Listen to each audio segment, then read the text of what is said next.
2014 оны 7 дугаар сарын 29-ны өдрийн 671 тоот ялагчид цагдаа хорих тухай шүүгчийн захирамжийн дагуу Төв аймаг дахь шүүгэн шийдвэрлэх гүйцэтгэх албаны цагдаа хорих харинд бол хорьсон байгаа. 7 сарын 29-ны өдөр. Тэгэхээр энд нэгт энэ ерөөсөө би 2-3 юм л ярмаар. Энд нэгт гэвэл цагдаа хорьсон тасан сэргийлэх арга хэмжээ бол нэгт буруу байна гэж. Ганцхойд урд нь Батлан даалтад давталсан сэргийлэх арга хэмжээ 4 сарын өмнө бол авсан байна. Энэ тасан сэргийлэх арга хэмжээ ганцхгүй ямар нэг зөрчсөн, оргон зайсан эсвэл ямар нэгэн байдлаар мөрдөн байцаалтын ажиллагаанд одоо саад очруулсан зүйл байхгүй. Ийм үйл байранд бол факт одоо байхгүй. Гэтэл одоо энэ Батлан даалтад авсан тасан сэргийлэх арга хэмжээг 4 сар хүртэл зөрчөөгүй байхад энэ тасан сэргийлэх арга хэмжээг одоо хөндрүүлж цагдаа хориход ямар шаардлага байсан юм бэ? Энэ нь өөр хууль зөрчил үйлдэл юм аа. Одоо энэ үйлдэлт нь бол боркоор одоо шүүх нь оролцоод одоо явж байгаа энийг бид нэр зохих байгууллага одоо шүүгэн шийдвэр гүйцэтгэх шүүгэн шийдвэрийн ерөнхий зөвлөл байд юм уу эсвэл тэр ерөнхий шүүгчнүүдэд бид хандаж энэ асуудлыг бол тавина. За хоёрт гэвэл 7 сарын 30-ны өдөр буюу цагдаа орохсны маргааш өдөр нь би 2 цаг 20 минутын үед би Төв аймгийн цагдаа орох байранд би очсон байна. Тэгээд би топ бүртгэгчтэй нь уулзаад өөрчлөлтөд уулзах төлөв тавьсан. Үнэлгээ үзүүлсэн. Тэгэхэд бол дид арга руугаа орж уулзаад буцаж гарч ирээд надад уулзах боломжгүй. Алхтаа тэмцэх газраас жишээл авах хэрэгтэй гэсэн ийм шаардлага тавьсан. Би надад ийм хуулийн заалт авах та хүний эрх зөрчиж байна. Би дарахтаа ч уулзъя би дид дарахтай нь бол орж уулзсан. Уулзахдаа бол хууль зүйн тусцаа үзүүлэх гэрээ мөн хүч төлөвлөх одоо үнэлгээ үзүүлж би уулзсан. Тэгэхэд бол дид арга нь уучлаарай гэрээтэй юм байна. Бид нэр оруулъя гэж надад зөвшөөрлөг өгсөн. Би өмгөлөгчтэй уулзалтын өрөөнд намайг ороод үйлчлэгчтэй хүлээгээ сууж ахсуур намайг бол дахин дуудсан. Өрөөнд нь ороод юу гэж надтай уулзсан бэ гэхээр дахиж гэрээг чи үзье гэд миний гэрээг дахин хууль зүйн тусцаа үзүүлэх гэрээг дахин үзэж эцэст нь энэ гэрээ чинь хууль наад гэрээ чинь баг биш байна. Намайг одоо хуурамч гэрээ авчиад үзүүлсэн байна гэх ухааны юм ярьж намайг аялалтаа тэмцэх газар зөвшөөрөл авах хэрэгтэй юм гэж надад хариу хэлсэн. Санаа бол ерөөсөө надаас үнэлэх аваад үлддэг. Эргээд надад ерөөсөө уцаа шүүрч ерөөсөө аялалтаа тэмцэх газрын байцаагчаас ерөөсөө заавар зөвлөгөө авч. Энэ бол хүний эрүүгийн байцаан шийдэх хууль заасан ялгагдагчийн болоо өмгөөлөгч эрхийг бол ностойгоор зөрчиж байна. Ялгагдагч бол өмгөөлөгчөө ганцаарчлан уулзах хэрэгтэй. Өмгөөлөгч хэрэгт оролцох үеэс эхлэн үйлчлүүлэгчтэй бол шижигчтэй ялгагдагч, шүүгдэгч хохирогчтой бол ганцаарчлан бол уулзах хэрэгтэй байна. Мөн шижигчтэй ялгагдагчийг одоо баривчлах цагдаа хорих шийдвэрийг биелүүлэх тухай хуулийн одоо 19-д зүйлд заасан.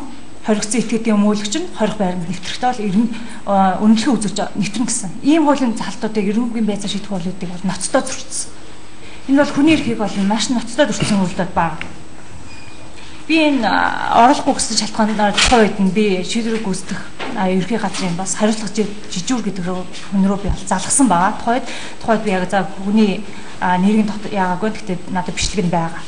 Энэ хүн надад за ямар асуудал болоод байгаа юм бэ? Би эргээд надад хариу өгье гэж хэлсэн. Дахиад 20-30 минутын дараа надад хариу өгөхдөө аялалтаа тэмцэх газраас жишүүл авах хэрэгтэй юм байна гэсэн хариу ирж надад шууд уцаа тасцсан баг. Энэ мэтэр аялалтаа тэмцэх газрын албан хаагч төрийн албан хаагчийн ажил үргээ гүйцэтгэж явж байгаа одоо аюулын ажиллагаанд хөндлөнгөөс нөлөөлж одоо дарамт чахалт үзүүлэлт юм. Хөдөлгөөнөөс нөлөөлөх оролцох байдал бол нэг байна гэсэн ийм асуудлыг бол тавьчих. Энийг бид зохиогч дараагийн шатны байгууллагууд нь тавина, цаашиж хандах болно. Би энэ дээр бас юм хэлж байгаа. Ганц гэдэг үнийг цагдаа ороод байгаа үндслийг тайлбарлахын тулд юу гэж тайлбарлах вэ гэхээр урдсан орон зайлгаас урдсан сэргийлэх саад урдгаас урдсан сэргийлэх зорилгоор гэсэн юм захирамж гарсан байгаа шүү. Үндслээ юу гэж тайлбарлаж байна гэхээр нөгөө гал хэрэгтэнд анх 4 сарын 28-ны өдөр эрүүгийн хэрэг үүсэх үедээ ганц өгөх гэдэг хүнийг холбогдуулж сэжиглээд тасан сэргийлэх арга хэмжээ аваагүй байх үед шууд ийм үндслээр цагдаа орж болох байсан. Гэтэл талсан сэргийлэх арга хэмжээг ийм үндэслэл байхгүй байна. Танд хувийн батлан даалтанд өгөх тасан сэргийлэх арга хэмжээ авъя. Та дуудсан цагт ирээ гэсэн ийм тасан сэргийлэх арга хэмжээ аваад 3-4 сар энэ тасан сэргийлэх арга хэмжээгээ зөрчөөгүй байхад зөрчсөн тохиолдолд хүндрүүлэх ёстой. Зөрчөөгүй байхад саад учруулсан оргон зайлахаас урьдчилан сэргийлэх гэж ийм огт зайлж болзошгүй гэсэн тийм таамаглал маягийн үндслээр гаргаж байгаа. Одоо яг энэ тохиолдолд хорих гэж байгаа бол ямар үндсэл заах ёстой байсан бэ гэхээр саад учруулсан та ийм баримтууд авах гэхэд ийм байдлаар албан тушаалаараа саад учруулсан чи ингэж нотлогдлоо. Шүүх тэр нотлогоо баримтыг үндэслэх ёстой. Хоёрдугаар та ингэж оргон зайлах гад паспортаа аваад ингээ гадагшаа явж исэн энэ асуудал чи ингээ нотлогдлоо. Яг ийм тохиолдол бий болсон тохиолдолд бол цагдан хорих тасан сэргийлэх арга хэмжээ авах ёстой байсан. Тийм учраас одоо бол энэ асуудлыг давзаалдах шатны журмаар гомдол гаргаж алдар шүүгчид танилцуулна. Хоёрдугаарт энэ шүүгчийн гаргаад байгаа ийм үндэслэгүй шийдвэрүүдийг шүүхийн ерөнхий зөвлөлд анхаараач. Энэ чинь хүний эрхийг ноцтой зөрчиж штэ. Хин нэгэн байгууллагад үйлчлээд байгаа юм шиг хардлагыг бид нарт төрүүлж байна. Тэгэхээр энэ дээр бол би бас хатуу байр суурьтай байгаа. Ер нь бол үндслэд байж аж хүнийг цагдаа орох хэвээр. Ямар ч үндслэггүйгээр цагдаа орж яана гэдэг чинь цаанаа ямарваа нэгэн улс төрийн зорилго байна уу эсвэл нөлөөлөл байна уу гэсэн ийм хардлагыг л бид нарт төрүүлж байгаа. За. Тэр эрүүгийн байцаан шийдэх хуулийн 35-ын 2-8-д бол с жигтэн өмгөөлөгчтэйгээ уулзах гэсэн ийм эрх байгаа. Эрүүгийн байцаан шийдэх хуулийн 36-гийн 3-ын 4-д бол яллагдагч өмгөөлөгчтэйгээ уулзах эрхтэй гэсэн ийм зайлт байгаа. Эрүүгийн байцаан шийдэх хуулийн 41-ийн 3-ын 1 дээр өмгөөлөгч өөрийн үйлчлүүлэгчтэй с жигтэн яллагдагчтай уулзах эрхтэй гэсэн ийм зайлт байгаа. Тэгэхээр энэ заалтыг бол хэн нэгэн субъектээс зөвшөөрөл авдаг, хэн нэгэн субъектээр дамждаг ийм асуудал биш. Энийг үндсэн хууль эрүүгийн байцаан шийдэх хуулиар өмгөөлөгчд хэрэгж шалгагдж байгаа хүнд олгогдсон ийм эрх байгаа. Тэгтэл шүүхийн Төв аймгийн шүүхийн шийдвэр гүйцэтгэх газрын дэд дарга энэ албан тушаалтнууд хуулинд заагдсан өмгөөлөгчийн энэ эрхэнд нь халдаж өмгөөлөгчтэйгээ уулзах шижигдэн яллагдагчийн эрхийг зөрчиж байгаа энэ үйлдэл бол одоо байж боломгүй үйлдэл. Шүүхийн шийдвэр гүйцэтгэх ерөнхий газар болон шүүхийн шийдвэр гүйцэтгэх газрын даргад бид нар бол энэ асуудлаар гомдол гаргаж байгаа. Төв аймгийн шүүхийн шийдвэр гүйцэтгэх байгууллага бол өмгөөлөгчийн байгуулсан гэрээн дээр үнэлэлт өгнөлт өгдөг. Өмгөөлөгчийг уулзах эрхийг шийддэг ийм субъект биш. Аль ч хуулиараа шүүхийн шийдвэр гүйцэтгэх хуулиараа ийм эрх олгогдоогүй. Тэгэхээр энэ асуудлаар бид нар бол гомдлоо гаргана. Энэ албан тушаалтанд хариуцлага тооцоолно. Өнөөдөр бид нар шүүхийн шийдвэр ерөнхий газар гомдол гаргаж байгаа. Энэ Төв аймгийн шүүхийн шийдвэр гүйцэтгэх газрын дарга энэ хүн яагаад ингэж өмгөөлөгч эрхэнд ноцтойгоор халдав? Ямар ашиг сонирхлоо халдав? Энэ асуудлыг бид нар шалгуулна. Нэгдүгээр. Хоёрдугаарт нь өчигдөр ганц ухгуудаа уулзаад ирсэн байгаа. Яг ганц ухгаан өөрийн үзэж байгаа байдал бол энэ хэрэгт бол олон нийтийн мэдээллийн хэрэгслэр бол маш их хэмжээний буруу ташаа мэдээллүүд бол цацагдсан. Энэ болгон дээр нь хуулийн байгууллага үнэн зөвөөр шалгах байх гэж өнөөдөр их хүрлээ. Энэ бол засгийн газрыг унгаах гэсэн хэсэг бүлэг нөхдүүдийн захиалгаар ажиллаж байгаа ажиллагаа гэж ганц ух миний үйлчлэгч ганц үгийн зүгээс бол үзэж байгаа. Өөрөөр хэлбэл авилгалаа тэмцэх газар гэдэг энэ байгууллага бол улс төрийн зорилгоор захиалгаар засгийн газрыг унгаахын төлөө ажиллаж байна. Өнөөдрийг хүртэл би бол энийг бол тисч ирлээ. Цаашдаа бол энэ асуудалтай бол одоо хатуу тэмцэх болно. Авилгалаа тэмцэх газрын байцаагч, прокурор, үндэслэлгүйгээр цагдаа орж байгаа шүүгч энэ бүх хүмүүстэй бол бид нар бол тэмцэх болно гэдэг энэ асуудлыг бол ганц өгөхгүй бол өөрөө ярьж байгаа. Өмгөөлөгчдийн зүгээс ч гэсэн энэ хүмүүсийн явуулж байгаа ажиллагаатай холбоотойгоор хяналт тавьж шаардлага гарвал их мэдээчдийн байгууллагад нь гомдол гаргаж ажиллах болно. Ийм асуудлуудыг ерөнхийдөө бол танилцуулж байна.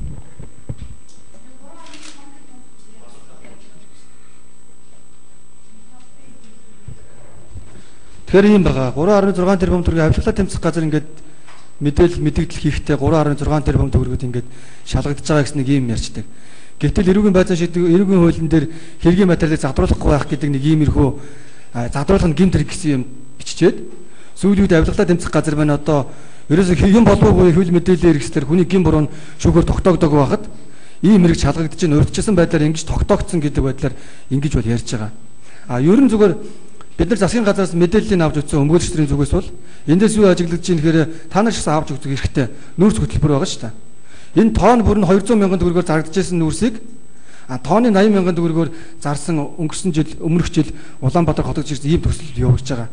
Энэ төслийн хүрээнд л ганц ухгой бол одоо мөнгө ийдсэн завшсан гэж шалгаж байгаа. Тэгэхдээ ганц ухгойн хувьд бол ерөнхий сайдын ахлах зөвлөх гэдэг албан тушаалтай. Яамны эрх зүйн байдлын тухай хуулиараа ерөнхий сайдын ахлах зөвлөх бол төсөв захирагч бол биш. Тэгэхээр энэ 273 дугаар зүйл заасан субъект бол болохгүй гэж бид нар үзэж байгаа. Мөн 153 заасан гэмт хэрэг шалгагдаж байгаа. Энэ бол аж ахуйн нэгж байгууллагын эд хөрөнгийг итгэмжлэн хариуцсан этгээд гэж байгаа. Мөн ганц ихгүй хувьд бол энэ субъект нь бол өөрөө биш. Энэ хүн шийдвэр гаргадаг биш, субъект биш. Шийдвэр гаргадаг субъект нь засгийн газар. Засгийн газарт бүх шийдвэрийг гаргаж ингэдэг болохоос биш. Яг мөнгөтэй холбоотой шийдвэрүүд ганц ихгүй өөрөө гаргадаг. Ингэчээд байхад л одоо энэ хүнийг ийм хэрэгж шалгаад байгаа авилгалаа тэмцэх газар ийм л үйл ажиллагаа явуулж байна. Тэгээ та бүхэн энийг бас өөрсдөө анхаарч үзэн үз.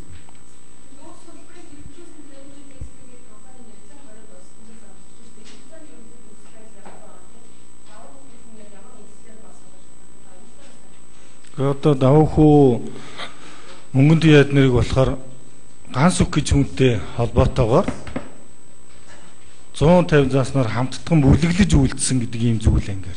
Нөгөө 3 тэрбум төгрөгийн хохирлын асуудал. 3 тэрбум төгрөгийн хохирлын асуудал гэж яригадаад байгаа боловч энэ юу вэ гэхээр буцаага төлөгдсөн. Засгийн газрын нөөц сангаас тодорхой зээл авсан, хөрөнгө оруулалтын банкнаас тодорхой зээл авсан. Энийг ашиглаад тухайн яг нүүрс хөтөлбөр тасалдахад хүрээдсэн энэ цаг хугацаанд бол санхүүжилтийг хийгээд сэргээгээд энийг хэвээ үргэлжлүүлж явуулсан нэглийн энэ процессын асуудлуудыг хохирол учирсан гэдэг. Хохирол засгийн газарт буцаагдаад бүх мөнгө тухайн үедээ төлөгдсөн ийм асуудлууд яригддаг. Хоёрдугаарт нэг үнийн зөрүүн дээрээс асуудал ирдэг. Тийм асуудлууд дээр л холбоол тэгэл өнөөдрийг хүртэл мөнгөн тяа гэдэг хүнийг болоод үндсэндээ болоод 4 сар гаруйны эмэгтэй хүнийг хорж штэ. 3 удаа асуулаа. Яг ямар зорилготой юу бий болох гээд ингээд цагдаа ороод байгаа тэр үндслүүд нь багхгүй. Өнөөдөр саад учруулах гэж байгаа. Гэтэл нягтлан хүн засгийн газарт ямар хэлбэрээр нөлөөлөхий хувийн компанийн нягтлан хүн шүү дээ. Тэгээд тэр хүн чинь бичиг баримтуудын бүгдийг нь хураагаад авсан. Нягтлангийн хувьд бол шаардлагатай бүх бичиг баримтыг хурааж аваад шалгуулад шинжээчийн дүгнэлт гаргуулсан. Тэгээд тэр хүн чинь нягтлангийнхаа хувьар баримтуудаа нуун далдал нь янз бүрийн тийм саад учирж болох байсан. Магадчгүй.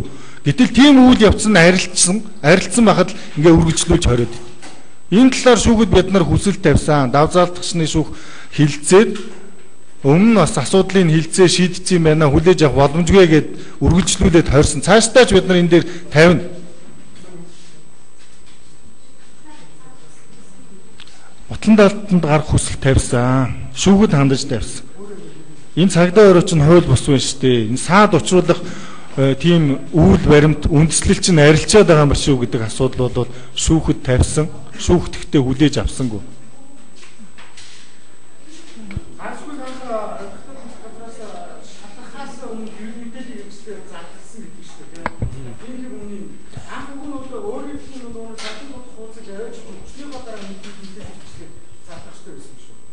Энэ бол одоо үнэн мэдээлэл байгаа. Ер нь бол сүүлийн үед яадаг болсон бэ гэхээр хэн нэгэн этгээдийг ялалхаас өмнө шалгаж эхлэхээс өмнө энэ хүн одоо авилгалчин гин буруутай мөнгө ийдсэн гэдэг мессежийг одоо нийгэм рүүгээ тараад цацдаг. Ийм одоо мод бол дэлгэрч байгаа. Энийхэн дагуу авилгалдаа тэмцэх газар мэдээлэл ихтэй бол хэргийн материалаа задалж ярьдаг. Тэр хүмүүсийг төсвийн мөнгийг хэдэн тэрбумаар эдцэн мэтэр ойлгуулдаг. Ийм баг тогтчиход байгаа. Тэгэхээр энэ дээр шалгагдаад байгаа бүх хэргийн материал бол үндсэндээ бол дуусан нууц байх хэрэгтэй. Гэтэл шалгаж байгаа байгууллага маань өөрөө ингэж яриад байна гэдэг чинь мөрдөн байцаах байгууллага яллага болон цагаатах нотлох баримтыг цуглуулна гэд эрүүгийн байцааны шийдвэрлэл 28-ийн 1-11 гэж заалт байгаа 2-11 гэдэг. Тэгэхээр энэ хүмүүс маань яллахын тулд ямар нэг баримт цуглуулах ёстой гэсэн ерөөсөө яллах чиг хандлагатайгаар ямар ч хамаагүй аргаар энэ хүнийг энэ гэмдэрт оруулах чиг хандлагатайгаар үйл ажиллагаа явуулж байгаа гэж бид нар бол хардж байгаа. Цагаатах бас үүрэгтэй байна шүү дээ. Ер нь бол тийм. Юуныхаа? Шалгах мэдхгүй тэр асуудлаар бид нэр хариулт өгч мэдхгүй. Ямар ч үсэн нөгөө хэвлэл дээр гараад байна. Ингээд ярилцлага нийтлэл өгөөд байна гэдэг нэг талаар бол нийгмээр яллах гэдэг байгаа байхгүй юу? Нийгмээр яллна гэдэг маш аюултай нэг ийм үзэгдэл сүүлийн үед бий болцсон.